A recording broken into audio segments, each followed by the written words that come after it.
Les anges chantent et jouent. Oh, oh, oh. Alléluia, Jésus.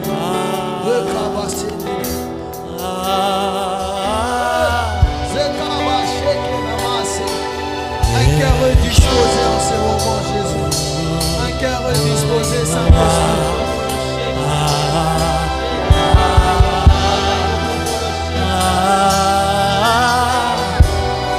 Et les hommes chantent.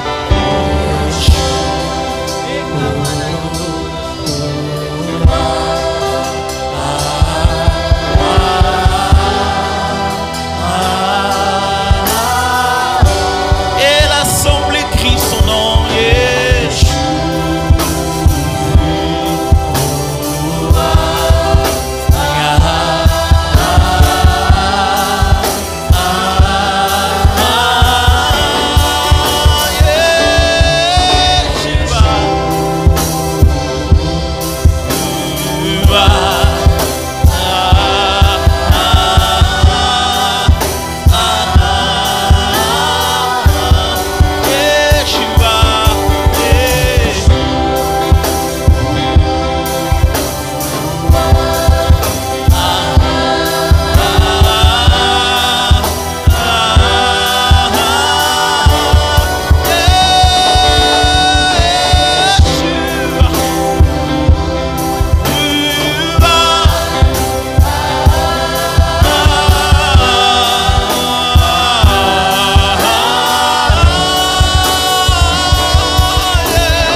Ensemble, Yeshua.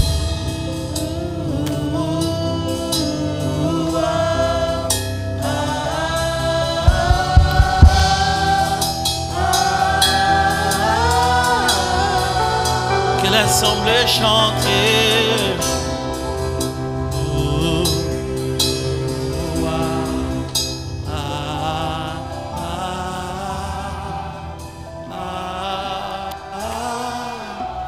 cantique de nos lèvres, Yeshua.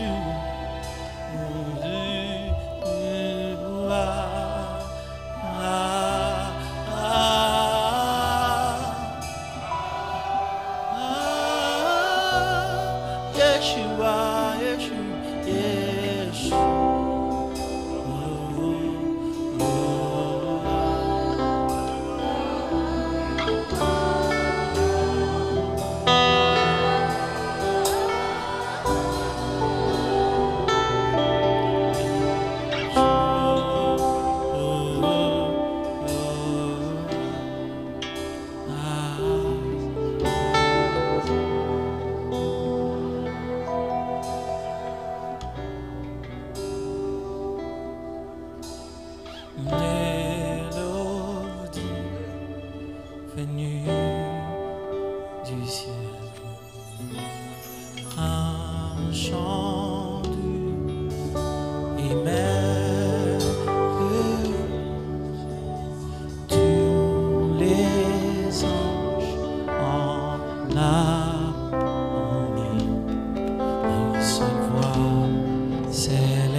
assis sur le trône, assis sur le trône.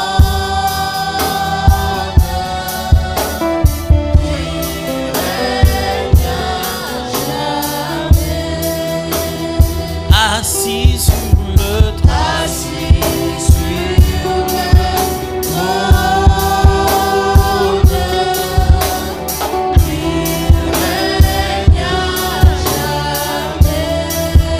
oh assis sur le trône, Assis sur le trône, il règne à jamais. assis sur le trône, Assis sur le trône, à jamais. il règne à jamais. Assis sur le trône, Assis sur le trône, il règne à jamais. toi qui es assis sur le trône, tu règnes à jamais. Tu règnes aujourd'hui et tu règnes pour toujours. Te bénissons pour ce temps que nous devons passer ensemble. Ça se fait dans nos cœurs. Et que la louange revienne à nous ensemble. Au nom de- Est-ce qu'on peut encore acclamer le Seigneur très fort comme notre louange?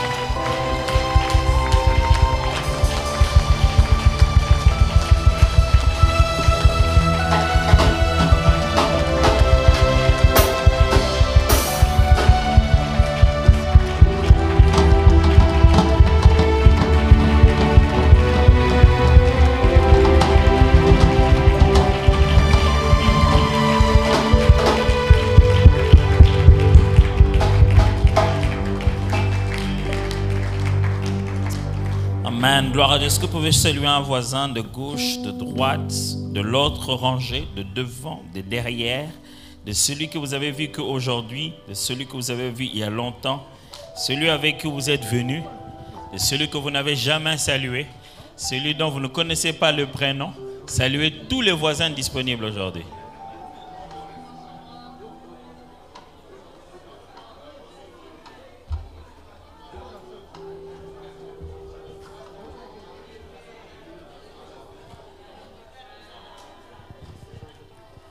C'est bien, c'est fantastique. On découvre combien de voisins on a dans l'église. Hein?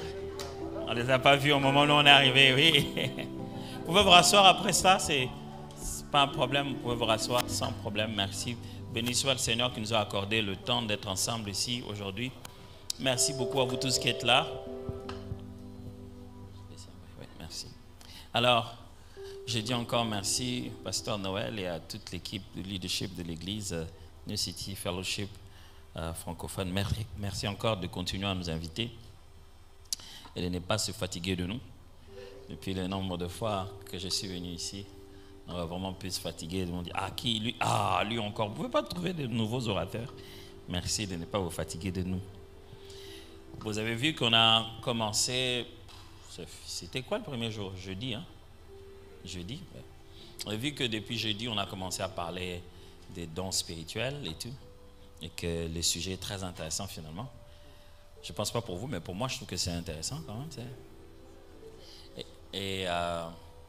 Et vous savez qu'on n'a pas toujours essayé de dire le don spirituel signifie et qu'on a pris une approche qui est en train de nous permettre de circonscrire mieux le sujet. Peut-être, je dis mieux, est-ce que j'ai le droit de dire ça?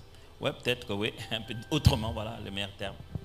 De circoncire autrement le sujet et de l'aborder de la manière la plus claire possible. Vous vous souvenez qu'on s'était entendu, que vous avez le droit de poser des questions. Aujourd'hui, je ne vais en prendre que 2.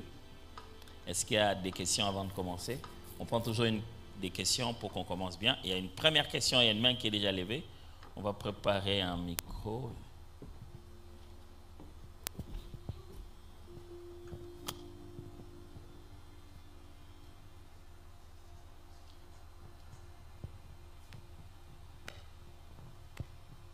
Merci beaucoup, docteur, pasteur.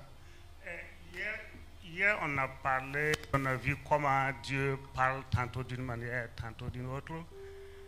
Moi, je voudrais savoir comment souvent, que faire pour distinguer entre tes propres sentiments, tes propres idées et la voix de Dieu. Parce que souvent, c'est pas facile. Souvent, on peut avoir une idée, penser que ça vient de Dieu. Souvent, on pense que non, ça c'est ma propre décision, alors que ça vient de Dieu. Comment faire pour faire cette distinction? Ah, c'est intéressant ça. Ça, c'est une question très intéressante à laquelle je vais répondre tout de suite. Je prends la deuxième question, comme ça je sais comment gérer mon temps. J'aurais bien voulu que ce soit d'une dame maintenant, si on a déjà eu un homme. On va voir s'il n'y a pas une dame, après on pourra vous donner. Ok. Est-ce qu'il n'y a pas une sœur qui voudrait poser une question? Ouais, il y en a une qui veut poser une question. Olivia, c'est ça? Ouais, hier, ton nom est resté sur mon lèvre. Vas-y. Bon, ma question, l'autre fois vous aviez dit que l'esprit de Dieu, ce n'est pas l'esprit de l'Église, mais c'est pour dehors. Qu'est-ce que ça veut dire? C'est aussi pour dehors. Ok, je veux comprendre ça. En fait. Oui. Super, fantastique. Thank you. On va donner aussi alors à la dernière personne de... Bonsoir, pasteur. Ma question porte sur les prophéties, parce que souvent on a tendance à voir des gens qui, enfin, des serviteurs qui prophétisent comme si c'était devenu la divination comme par le passé. Donc vous arrivez comme pour consulter auprès d'un féticheur comme par le passé. Et ma question porte sur le fait de savoir, est-ce que dans tout, le plus souvent, est-ce que c'est l'Esprit de Dieu qui parle ou bien comment discerner? Parce que maintenant c'est devenu comme du n'importe quoi. Belle question. Juste envoyer un message à moi. Hey there, my personal usher. Hello, I need some water. Can I have some? Thank you. On m'a donné un protocole personnel, alors je vais en faire bon usage. Alors, le pasteur voudrait aussi poser une question. Bon, on va user des vétos pastoraux. Non, c'est pour rire. Bien sûr, allez-y, pasteur. Certaines questions peuvent vous permettre à mieux encore de... Bien sûr, s'il vous plaît, prenez le micro, s'il vous plaît. Vous parlez des dons et l'imposition de main. Qu'est-ce que vous voulez savoir dans ça? La réception des dons par l'imposition de main. Oui, la réception des dons par l'imposition de main. Thank you. You just... Great. Thank you. Ouais. On est tous ici, mais on a plusieurs générations, plusieurs mentalités, plusieurs... Alors, wow, les questions que vous avez posées sont très intéressantes et vont vraiment nous permettre de bien comprendre le sujet. Comme je vous ai dit, depuis le premier jour où je suis arrivé, l'approche ici, ce n'est pas de vous enseigner sur le don spirituel. Je me suis permis d'utiliser le terme de vous coacher sur le don spirituel, d'apprendre comment, non seulement ça fonctionne, mais comment vous faites fonctionner pour vous. Ça, c'est vraiment plus important que tout. Parce qu'après, si je me lève ici, vous pouvez même aller sur ChatGPT et dire les dons spirituels. Vous aurez bien d'informations à vérifier, bien sûr, après. Mais si c'est vraiment ça que je viens faire ici, rien de différent. Vous pouvez lire plein de livres. Il y a des bons auteurs sur le don spirituel, des vieux auteurs classiques connus comme Kenneth Hagin. Vous pouvez lire aussi Viclair qui explique très bien sur le don spirituel. Vous avez les connus du pentecôtisme comme les Derek Prince et tout ce monde-là que vous pouvez aussi lire. Ou si vous voulez être plus actuel, vous pouvez lire les John Bold et tout ça, et John Paul Jackson Jr. Vous pouvez lire tout ce monde-là. Mais après, c'est la question, ce sont ces questions comme celles qu'on vient de poser tout à l'heure. Après, on a parlé des dieux qui parlent et tout ça. Comment savoir dans ma tête que ça, c'était Dieu? L'autre, c'est pas Dieu. Et l'autre, c'est moi. Je vais tenter de donner une réponse. Ce qui va arriver, c'est qu'après, vous n'allez pas savoir que chaque fois que j'entends ça, c'est Dieu. Chaque fois que j'entends ça, c'est moi. Ça n'arrivera pas. Alors, je veux que monsieur me suive parce qu'il s'agit de refixer votre mentalité sur quelque chose et ça va tout changer. C'est vraiment très important de suivre ça. Premièrement, cette question vient principalement d'une personne qui qui est... Ne prenez pas ça dans le sens péjoratif, prenez ça affirmativement. C'est-à-dire, très souvent, lorsqu'on a un raisonnement équilibré et cartésien, on est très responsable de ce qui sort de notre tête. C'est-à-dire, on est très alerte. C'est-à-dire que c'est notre côté réfléchi qui nous fait dire ça. Et très souvent, quand quelqu'un raisonne, réfléchit, et l'exercice mental est l'une des meilleures choses qu'il aime faire, il passe tellement de temps avec sa pensée, sa réflexion, que quand tu lui dis qu'il y a Dieu quelque part, il s'est dit, à quel moment? Vous me suivez très bien là? Il s'est dit bien, à quel moment? On aimerait bien que Dieu se distingue très bien de nos pensées. Comme ça, on sait que ça, c'était moi. Dès que ça commence sur ce bout de fil, on sait que là, ça devient maintenant lui. Je vais lui laisser parler et comprendre. Mais je suis désolé. Là, vous n'allez pas comprendre ça comme ça. Voici les travaux qu'il faut faire. Commencez d'abord par comprendre que Dieu partage avec nous sa pensée. Quand Dieu partage avec toi sa pensée, tu voulais que ça soit quoi? C'est aussi une pensée. Vous me suivez toujours? Très important. Quand vous comprenez comment Dieu communique, c'est totalement différent. Moi, pour communiquer avec vous, j'ai besoin de la parole. Pour que j'affecte votre esprit, je passe par la parole. Dieu communique avec vous de l'intérieur. Il ne vous ajoute pas de l'information. Il vous donne une conscience de la connaissance. Je vais vous perdre un moment, mais vous n'allez pas vous perdre longtemps, vous allez revenir. Je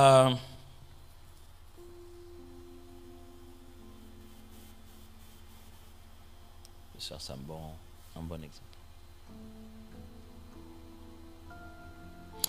Combien d'entre vous connaissent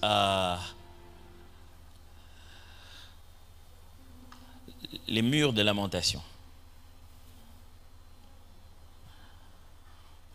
Oui, levez la main si vous avez entendu parler. Vous savez, moi, quand je dis murs de lamentation, c'est de quoi je parle? Ok, levez juste la main, c'est bon. Les murs de lamentation, ce sont les quelques murs qui sont restés un peu dans l'ancien temple de Jérusalem, vers lequel le peuple d'Israël continue à prier jusqu'à aujourd'hui. Ils appellent ça murs de lamentation parce que c'est par là qu'ils vont faire leurs prières, implorer les seigneurs et tout, jusqu'à ce que l'Éternel rétablisse Israël et qu'il récupère cet endroit et qu'il rebâtisse le temple. Parce qu'à l'intérieur de là où il y avait leur temple, les musulmans ont bâti leur temple avec le dôme doré qui a plus de 2000 tonnes d'or massif. C'est-à-dire c'est beaucoup d'argent qu'il y a dans cette dôme-là, dans ce dôme-là. Vous venez de faire quelque chose. Vous venez de puiser dans votre connaissance. Ceux qui n'en avaient pas ont cherché. Ils n'ont pas trouvé. Dans leur tête, mur de lamentation, ils ont cherché. Il n'y en a pas eu. D'autres ont cherché, ils ont trouvé dans un documentaire. Ok? D'autres ont cherché, ils ont vu quelquefois, ils en ont entendu parler. Quand je vous dis mur de lamentation et comme moi je dis mur de lamentation, on parle de la même chose, mais on ne parle pas de la même expérience du tout. Parce que moi, j'ai été devant le mur de lamentation plus d'une fois, j'ai été au mur de lamentation plus d'une fois. Alors, je donnais une note. Combien d'entre vous connaissent le foufou? Vous voyez votre expérience, même votre réponse est différente. Pourquoi? Vous avez entendu parler du foufou? Ou bien le mot foufou peut même faire monter la salive. J'ai même perdu des gens maintenant dans la salle depuis que j'ai dit foufou. Alors, comment allez-vous faire pour que quelqu'un connaisse votre expérience intérieure du foufou là? Quelqu'un qui n'a jamais goûté le foufou, comment vous faites? Première option, vous faites quoi? Vous lui expliquez c'est quoi le foufou, non? Pour un début. Attends, quelqu'un vous pose la question, c'est quoi le foufou au boulot? Vous faites quoi? Commencez par lui expliquer, non? C'est là que vous commencez à vous dire, mais c'est quoi encore le foufou en anglais? Cassava. Est-ce que cassava, s'il ne connaît pas déjà cassava? Et puis bread, c'est... Et puis c'est pas bread. C'est cassava quelque chose. Cassava foufou, mais c'est pas bread vraiment. Et puis tu te dis, s'il n'a pas toujours compris, tu cherches une image, non? Tu cherches une photo ou un truc. Et puis, si la photo n'est pas suffisante, tu cherches un truc sur YouTube. Tu vois, chaque élément que tu lui ajoutes le rapproche de ta connaissance à toi du foufou, n'est-ce pas? Jusqu'à ce que tu te dises, pour qu'on en finisse, qu'est-ce qu'on fait? On prépare? Il mange. Demain, quand tu dis foufou, vous deux, vous partagez la même chose. Vous avez l'image et vous avez l'expérience. Mais s'il était possible, quand il ne connaît pas le foufou, que tu prennes ta connaissance du foufou, qu'il se retrouve avec dans son cœur sans qu'il passe par l'assiette.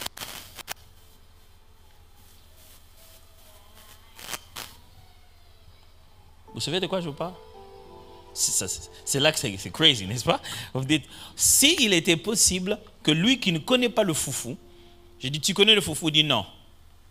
Et puis dans quelques secondes, il télécharge tout ce que j'ai conscience du foufou en lui, sans avoir besoin de toucher le foufou. Il commence à saliver. Oui, je connais le foufou. Il n'a pas touché, il n'a rien fait. J'ai transmis ma conscience et ma connaissance du foufou carrément chez lui. Si une telle chose existait, vous voyez, je ne dis pas que ça existe, hein, attendez. Je dis s'il était possible, ça rendrait les choses faciles, n'est-ce pas? Ça ferait en sorte que ce que je sais, tu le sais, sans avoir besoin de passer par l'expérience par laquelle je suis passé pour le savoir. Ok? C'est comme ça que Dieu nous donne la connaissance divine. Quand on dit que Dieu nous parle, ce n'est pas parce qu'il nous informe, c'est parce qu'il nous fait prendre conscience du fait comme si on y était. Première étape, ok? J'espère que ça va venir, même après réécouter les vidéos, hein, ça va revenir.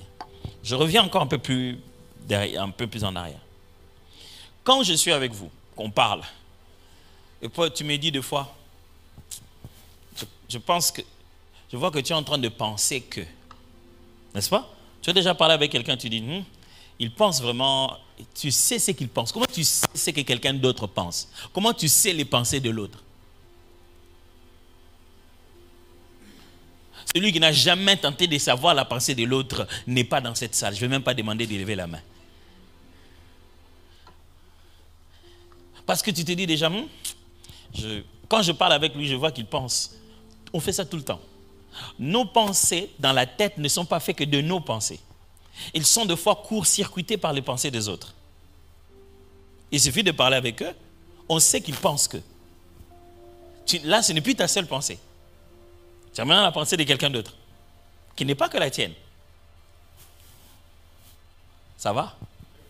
Donc vraiment, que vous puissiez suivre calmement. Nous sommes dans un monde aussi, tu parles spirituel, ça va être compliqué. Des fois, il faut parler psychologie. Les gens sont plus prêts à recevoir psychologie que recevoir spiritualité.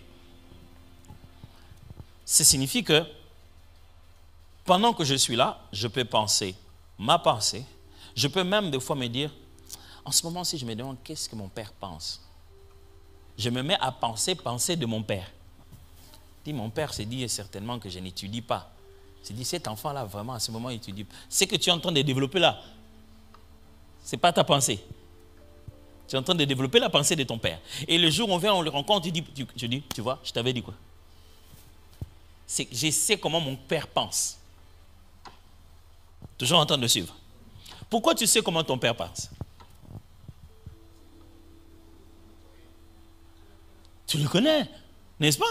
Vous êtes restés plusieurs fois. Tu as déjà vu sa façon de penser. Vous êtes devenus proches. Tu sais comment il aborde ces choses.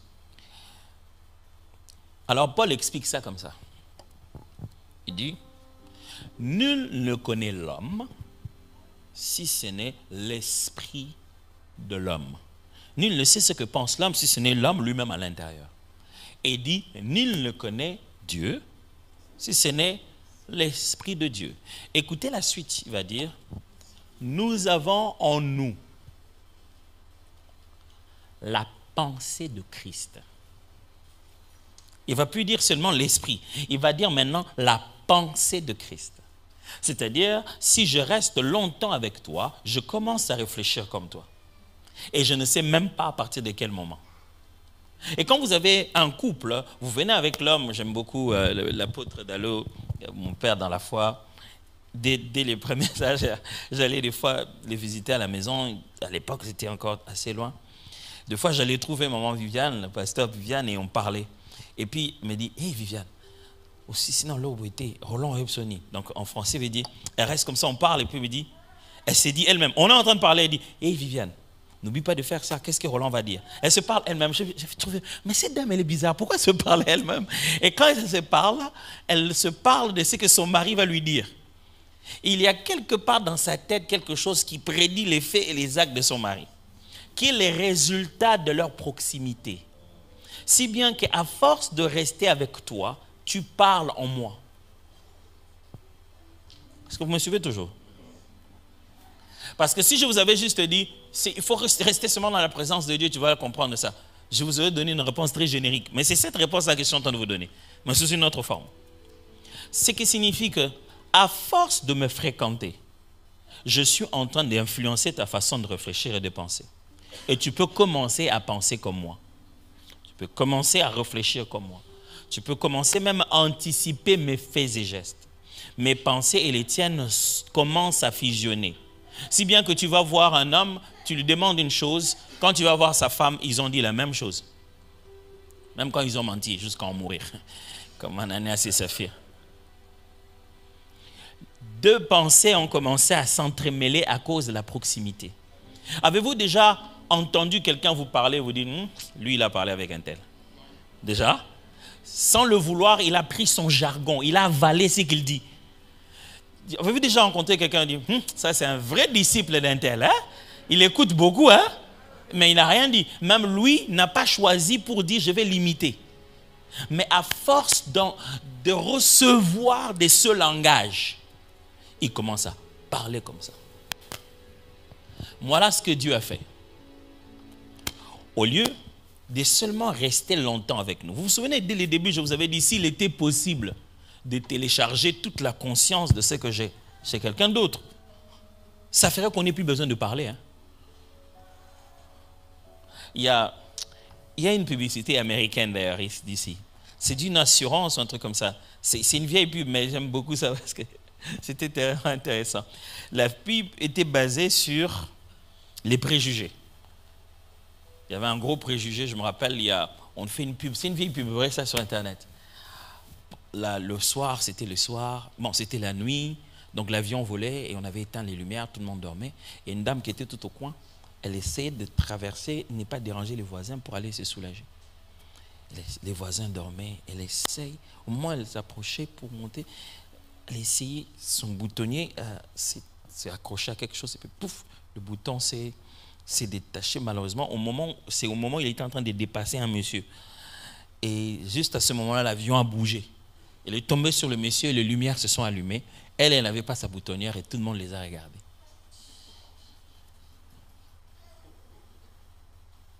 Et puis on dit l'apparence sont trompeuses. Qui va croire au monde d'aujourd'hui? Les gens, le réflexe, ils prennent des photos comme Luc Lick. Direct. Le seul moyen de croire à cette femme, c'est qu'elle te donne sa conscience et te dise, voilà mes intentions, voilà. Et si tu entres en moi, tu verras qu'il n'y a rien. Mais les apparences donneront toujours l'impression. Et Dieu s'est rendu compte que chaque fois qu'il fonctionne avec l'homme, il lui dit de faire une chose, l'homme fait une autre. Il lui dit de faire une chose. Le seul moyen pour que l'homme comprenne et saisisse ce que je dis, c'est que je lui donne l'esprit de Dieu. Comme ça, ce n'est plus au langage de ce que j'ai dit qu'il puisse mal me comprendre.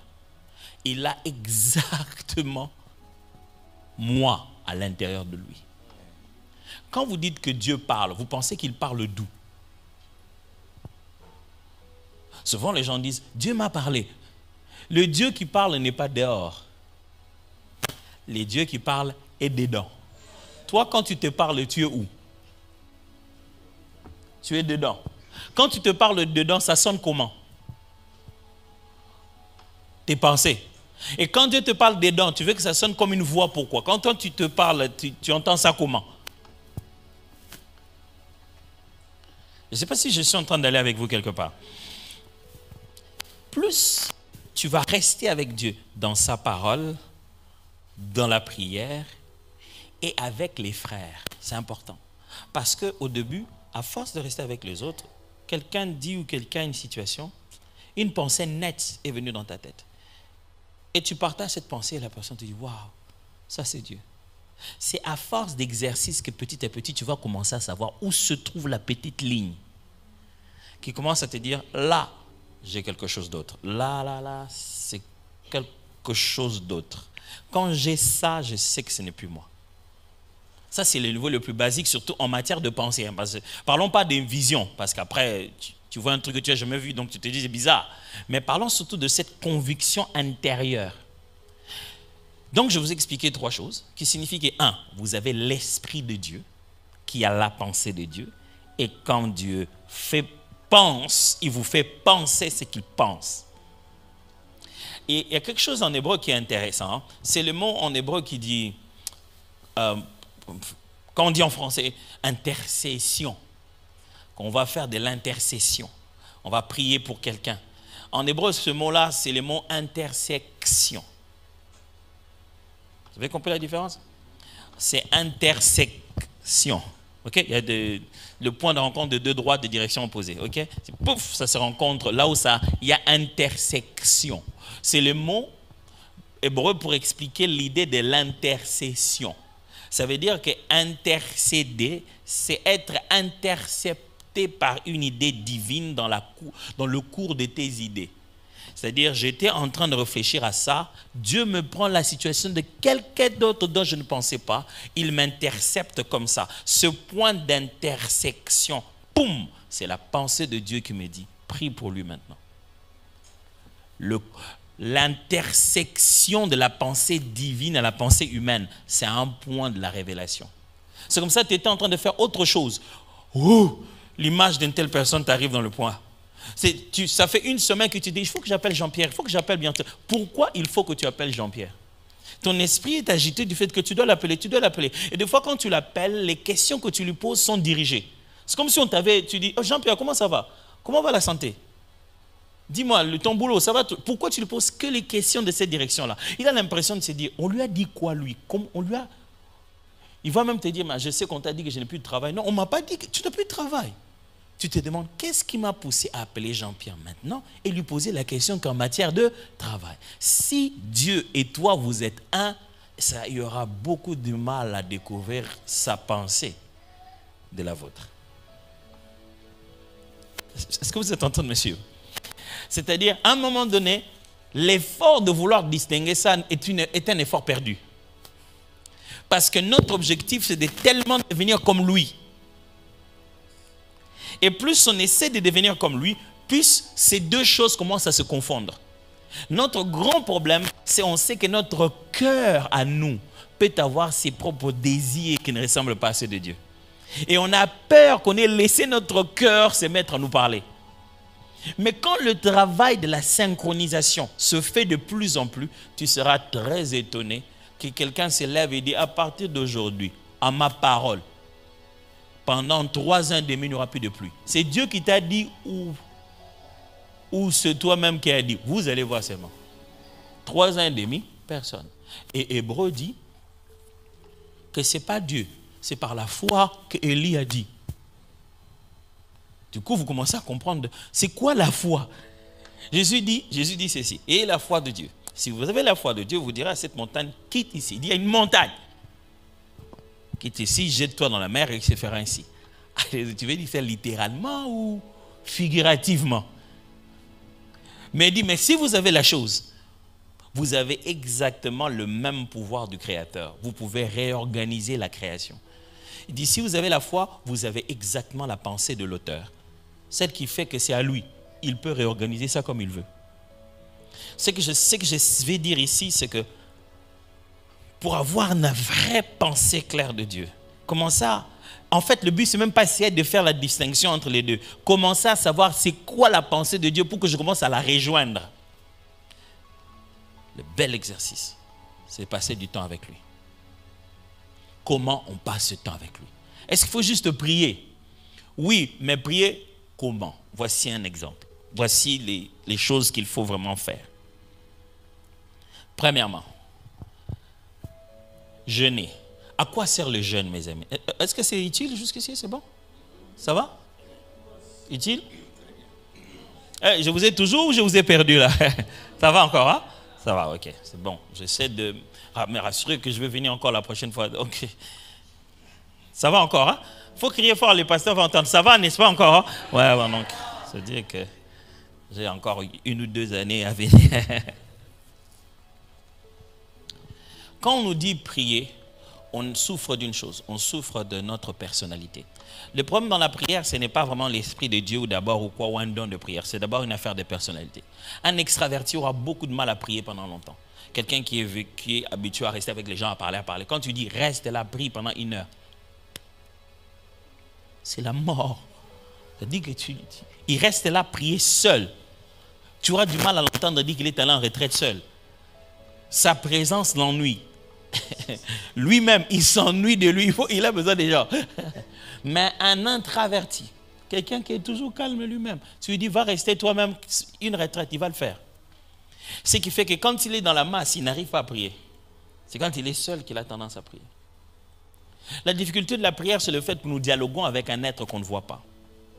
En psychologie, on dit ceci, en neurologie d'ailleurs, on dit, dans une conversation, la raison pour laquelle on maintient la conversation, c'est que notre cerveau est occupé à lire le contour facial de la personne. Le fait que pendant qu'on parle, ma tête est en train d'essayer de le lire. C'est pour cette raison que même quand on est en train de vendre la nourriture pour des chats, on a mis une personne dessus. Parce que les cerveaux ne s'arrêtent jamais, ne passent pas une image d'un être humain. Quand tu vois un être humain, ta tête te dit tout de suite, distingue-les des autres bases, de ta base de données. Tu commences d'abord par le faire ressembler à quelqu'un que tu connais, et puis tu commences à voir en quoi il est différent de lui. Tout le temps que tu passes à regarder le contour de ses visages, ça leur permet de passer le message de leur pub. Et nous parlons parce qu'on se voit, c'est pour ça que maintenant, tout ce qui nous permet de faire des appels vidéo, ça fait fureur. Le son ne nous suffit pas, on veut se voir.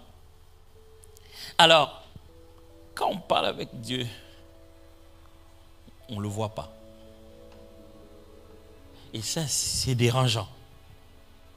Ce qui signifie que dans une conversation spirituelle, on est obligé d'être focalisé sur une image mentale qu'on appelle un attribut de Dieu. Quelque chose de Dieu qui peut se ressembler à ce qu'on a déjà vu. C'est pourquoi Jésus, en entraînant la prière, la première des choses qu'il apprend aux gens, dit, quand vous priez, dites, pas notre Dieu. Sinon, vous n'aurez aucune image dans la tête. Dites, notre Père. Et dans toute la conversation entre Jésus, quand il explique comment parler au Père, c'est rempli d'images. Que ton règne vienne, que ta volonté, donne-nous aujourd'hui notre pain, ne nous soumets pas en tentation, délivre-nous du malin. Tout est langage imagé. L'activité mentale est à fond à l'intérieur.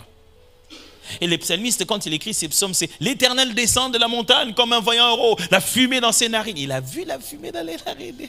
La raison pour laquelle vous restez longtemps dans un chant quand on le chante, c'est parce que ça a provoqué une image dans votre tête. Et c'est parti. Vous commencez à vous engager. Le truc avec les jeunes, quand on jeûne, dans la prière, vous vous êtes jamais posé cette question. Quel est le lien qu'il y a entre le degré de nourriture dans mon estomac avec ma spiritualité? Qu'est-ce que Dieu a à voir avec mon estomac?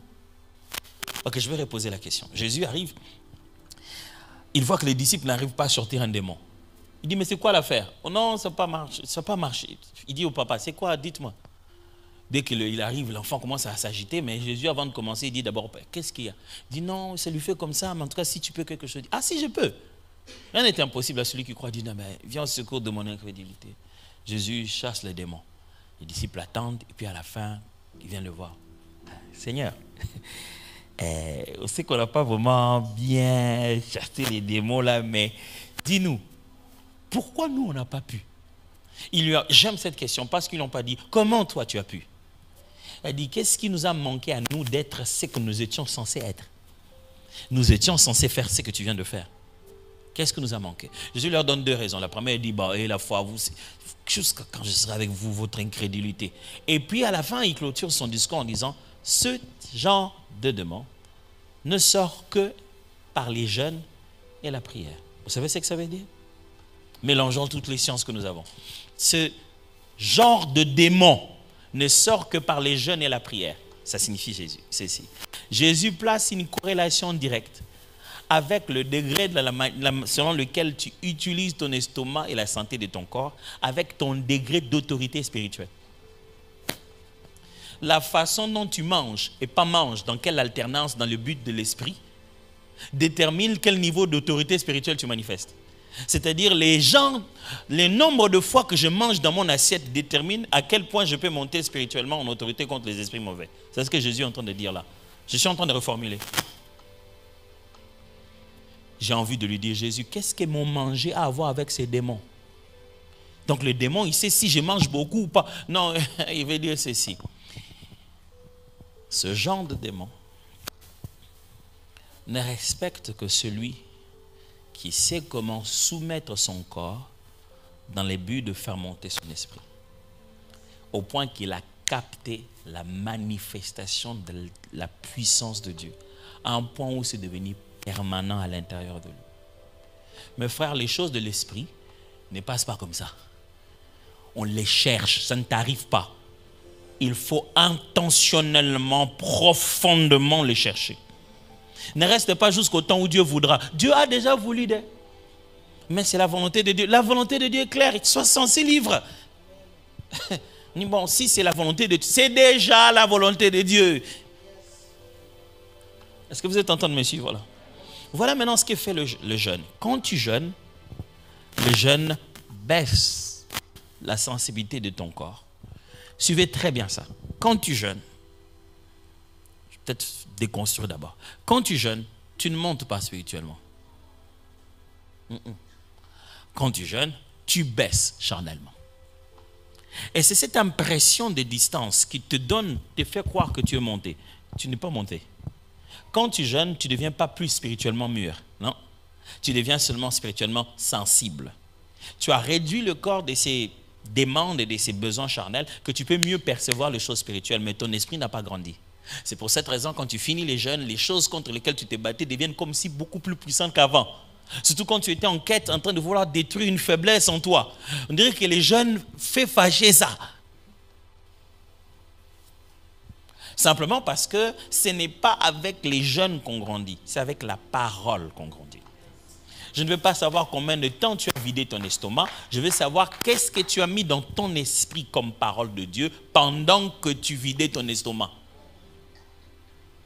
On ne grandit pas parce qu'on a gêné, on grandit parce qu'on a introduit la croyance dans notre homme intrinsèque. On y croit maintenant, non pas avec notre tête. Tout notre être est d'accord avec cette vérité. Il y a plein de choses que j'explique ici que vous avez compris, mais tout en vous n'a pas encore cru. Il faudra aller chercher les racines de l'école primaire, là où votre enseignante vous avait dit 1 plus 1, et puis enlever ça pendant que toute votre vie est basée sur ça, et replacer une nouvelle base. C'est loin ça. Est-ce que vous avez compris maintenant comment on fait pour commencer maintenant à s'approcher de Dieu? Il y a quelque chose dans ton esprit que tu ne peux pas percevoir de la parole de Dieu quand tu as encore ton corps en train de manger, en train de regarder la télé. Non. Ça demande, quand on jeûne, ce n'est pas seulement vider son estomac, mais c'est aussi concentrer son temps. On se focalise à la prière, on se dévoue à la prière. Pendant ce moment, tu es dévoué à la prière. C'est pour cette raison que les moments les plus forts de ta vie spirituelle, tu les as passés dans des retraites. Pourquoi? Tu étais parti pour recevoir. Déterminé, spirituellement ouvert, tu es parti pour recevoir. Tu es parti pour rencontrer Dieu. Même dans ta soif, tu es venu pour quelque chose. C'est ça qui te fait grandir. Maintenant, tu dois avoir une vie. C'est un muscle spirituel. C'est comme ça que Paul explique ça. Il dit exercice physique, peu de choses, exercice spirituel pour la piété. C'est un muscle spirituel. C'est-à-dire, il ne s'agit pas de jeûner il y a 14 ans. Non, c'est d'intégrer ça dans ton quotidien. Et que tu es un moyen et tu sais de quoi t'es privé. Et on ne se prive pas seulement de nourriture à l'estomac. On peut se priver du lit, on peut se priver d'Internet. Aujourd'hui, prive-toi seulement de l'Internet. C'est les meilleurs jeûnes. Mets-toi seulement en mode avion. Même pendant une journée. Tu vas voir comment ta tête va réclamer l'addiction. Tu vois comme l'instrument réclame la nourriture. Ta tête est devenue si addicte, elle va réclamer ça. Tu as toujours l'impression que tu manques un bon message, un message important. Quelqu'un voulait t'écrire, c'est comme si on t'a promis des millions. Ça devait venir que ce jour-là. Tu perds même le fait de croire que si Dieu veut te parler, il peut allumer ton téléphone. Mais tu crois que la NASA peut le faire. Ces gens-là, même de loin, ils peuvent trafiquer mon téléphone. Donc si Dieu veut te parler, lui ne peut pas faire ça. Lui, il ne peut pas faire ça. Lui, il n'a pas ce niveau-là. Ça, c'est une histoire de la NASA. Mettez seulement votre téléphone de côté. Vous allez commencer à distinguer la voix de Dieu. Disciplinez-vous avec juste, pas beaucoup, juste le téléphone. Quand vous arrivez, vous êtes arrivé. Seulement, voilà l'exercice à faire. Quand c'est l'heure de dormir, prenez votre téléphone, mettez-le loin de votre chevet. Mettez-le à une table là-bas. Vous allez voir que la qualité de votre sommeil va changer. Les spécialistes de sommeil qui sont ici vont vous le dire. Parce que à force de garder votre téléphone à côté, vous gardez votre tête en éveil en fait. Vous n'allez pas dans le profond sommeil parce que vous êtes en train de surveiller votre téléphone.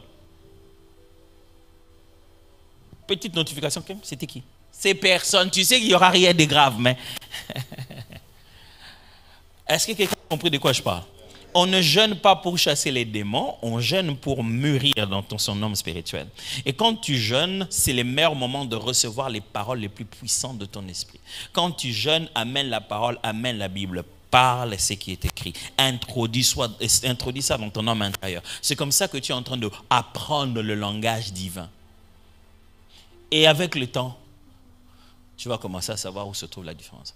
Rien qu'en répondant à sa question, je pense que j'essaie un peu de couvrir beaucoup de choses qui peuvent déjà d'une certaine manière donner des réponses aux autres questions qui m'ont été posées ici. Ouais. Mais je vais quand même nuancer les autres réponses. What was the question? Je vais parler des prophètes, des médiums et tout ça. Ouais. Mais la question c'était... Comment les Saint-Esprit nous aident à travailler à l'extérieur de l'Église. Est-ce que c'est pas seulement à l'Église, comme dehors, c'est pour... Qu'est-ce que ça veut dire? Ça veut dire... Quel est le premier signe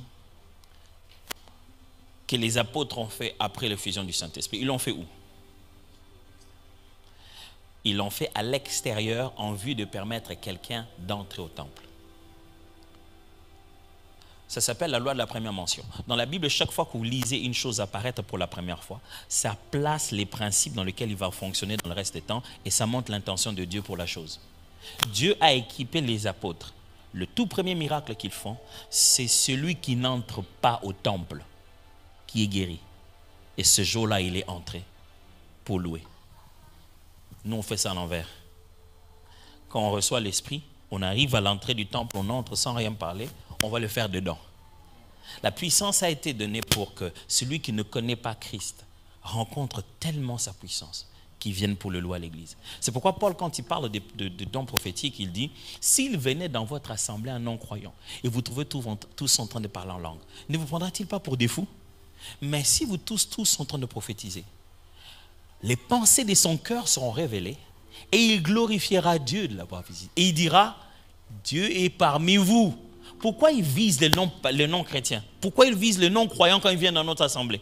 Parce que le but de Dieu a toujours été que quand nous sommes revêtus de l'Esprit, nous allons toucher, relever les gens qui n'arrivent pas à entrer.